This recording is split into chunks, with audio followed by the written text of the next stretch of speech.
Singing Mamma Mia songs. Okay.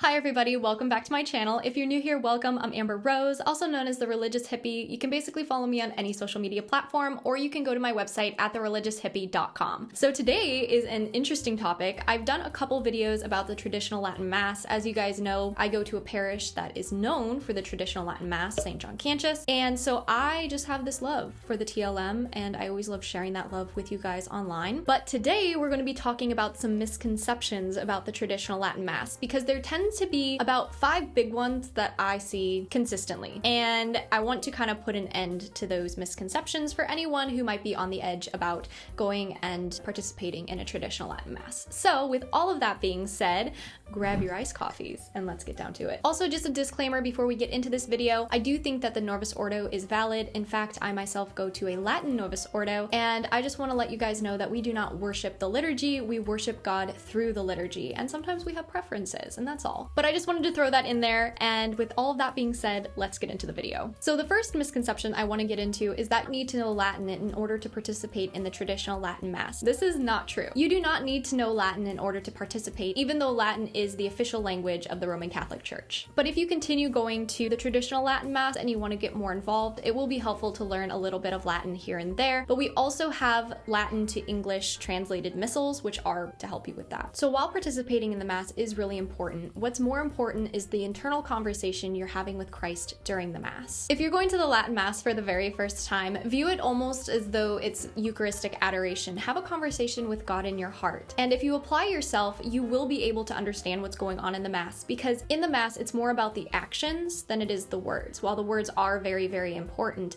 the action of the sacrifice of the Mass is very important. So if you have your English to Latin translated missal, you sit close enough to the front so you can see what's going on, and you really try to pay attention, you'll be fine. There's this wonderful quote from St. Augustine, and he says, "If there are some present who do not understand what is being said or sung, they know at least that all is said and sung to the glory of God, and that is sufficient for them to join in it devoutly." I just think that's pretty cool. Just saying. The second misconception is that everyone who is at the traditional Latin Mass is born into it. While it is true that many people are raised in the traditional Latin Mass, many people actually find the traditional Latin Mass on their journey of trying to rediscover traditionalism and reverence, and they just fall in love with the way that the traditional Latin Mass speaks to them in their soul. The third misconception is that TLMers, traditional Latin Massers, are holier than thou. You will find people like this in any organization, any religion. And yes, I have found many holier than thou people at the traditional Latin Mass, but I've also found quite a few of them at the Novus Ordo parishes. So you really can't avoid it. You're always going to have somebody who's holier than thou in your church. It's important to remember that people do not represent the masses. So if people are stopping you from going to Mass, you need to reprioritize what's most important to you. Is it people or is it God? The fourth misconception that people tend to have is that if you don't know what you're doing, other people will know, and then you kind of get like...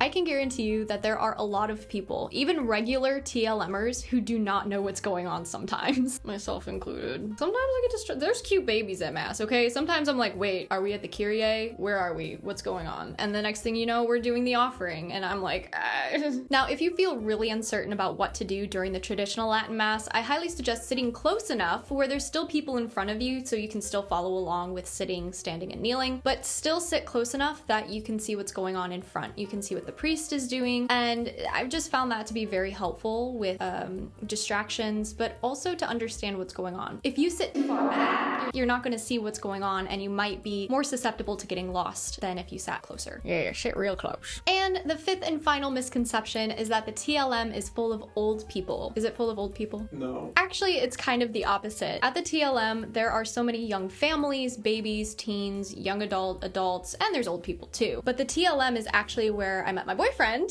and also most of my current friends, like my best friend Chloe and Francesca, which you haven't met Francesca yet, but in the future. I have gone to all the masses at my church at one point or another, and it's always packed with young families. Even at the 7:30 a.m. Mass, there are moms with young babies in slings, and there's toddlers, there's teenagers. There's so many good events going on at TLMs, like young adult groups and choir and stuff. People actually want to be there, and they form this wonderful community for younger adults. adults. I personally have never seen more young adults on fire for Christ than at the TLM. And with all of that being said, guys, those were my 5 misconceptions about the TLM that I see quite often. You guys can put your misconceptions in the comments below. Let me know what you think, and I will talk to you guys in the next video. Bye!